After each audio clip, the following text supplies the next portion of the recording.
First, I would like to acknowledge that the land that we're standing on here today is the homeland of the traditional Lenape people. At the end of this presentation, there will be a QR code with over 15 organizations, one of which is the Lenape Art Center if you would like to make a donation. Let's begin. In New York City, amidst its towering buildings and bustling streets, lies a neighborhood where the summer heat can get up to 31 degrees warmer than its neighboring areas. A neighborhood where the air you breathe carries a higher risk of triggering asthma attacks, particularly among children.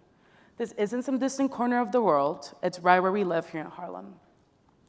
Growing up in Costa Rica, a country known for its commitment to environmental sustainability, I learned from a young age what it means to be climate sustainable. Our culture is deeply embedded in ecological conservation, so it was ingrained in me from the start.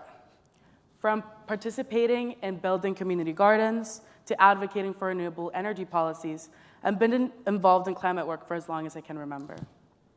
But it wasn't until I moved to the United States and I witnessed firsthand the stark disparities between climate justice and racism. Climate change and racism converge here in ways that demand our immediate attention. The reality is that people of color bear the brunt of climate degradation. And at the intersection, we find ourselves confronted with how climate and race and the uncomfortable truths on how we partake in those injustices. Peggy Shepard is the co-founder and director of the West Harlem Environmental Action, also known as We Act for Harlem. This organization has played a pivotal role in New York City's organizing efforts and is a pillar across the country in the environmental justice movement.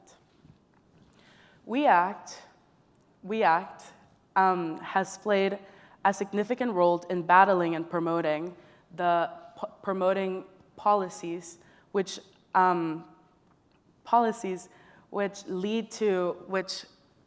talk about the disproportionate heat Black and brown neighborhoods suffer in New York.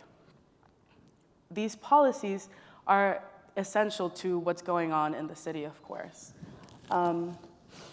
But the disproportionate impact heat has on Black and brown neighborhoods is caused by the scarcity of tree cover and green spaces, which creates urban heat islands. These urban heat islands can get up to 2 to 4 degrees warmer than its neighboring areas, with the surface temperature being many times that. Shepard, like many others, has attributed the disparities to decades of racist disinvestment. Beginning in the 1930s, during the Great Depression, the federal government's Homeowners Loan Corporation redlined predominantly Black neighborhoods as too risky for home loans. These neighborhoods now have fewer trees, which translates, of course, to higher temperatures, air pollution levels, as well as health problems that arose from them. Black and Latinx people are twice as likely to succumb to heat-related illnesses than their white counterparts.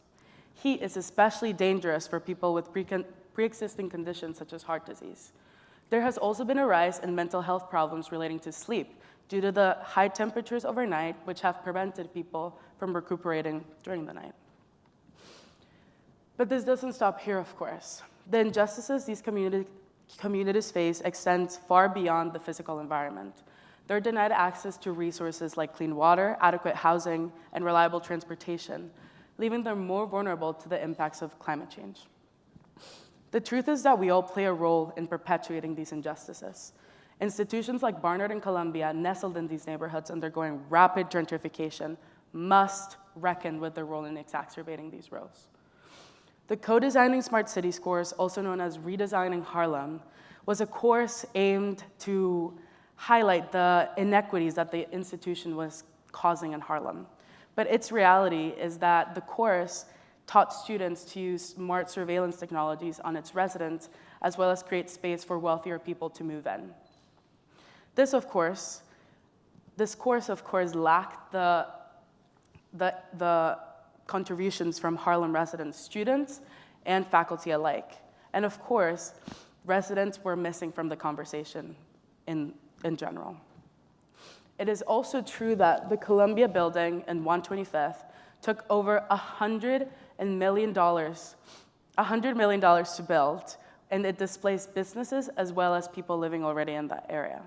But one of the biggest hypocrisies of all in this school is the Columbia Climate School, which since the year 2012 has received over $12 million in donations from main climate emitters, such as BP, Exxon, and Shell.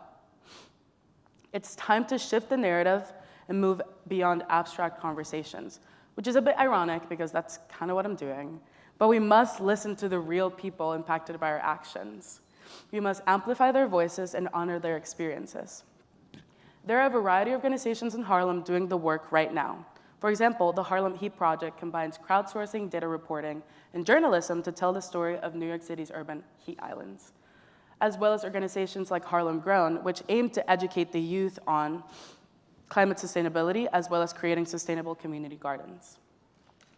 As Barnard students, we are insulated by a bubble which protects us from the harsh realities faced by our neighbors. But it is essential that we use our degrees, not just to advance our careers, but to tackle these systems of oppression.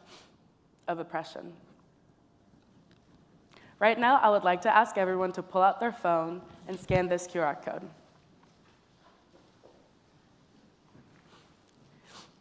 We must take proactive steps to make this change happen. Make your voice heard.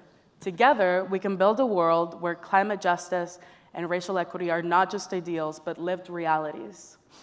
But please, please remember, we can only accomplish this if we know our own complicity in making these injustices and make active change. Thank you so much.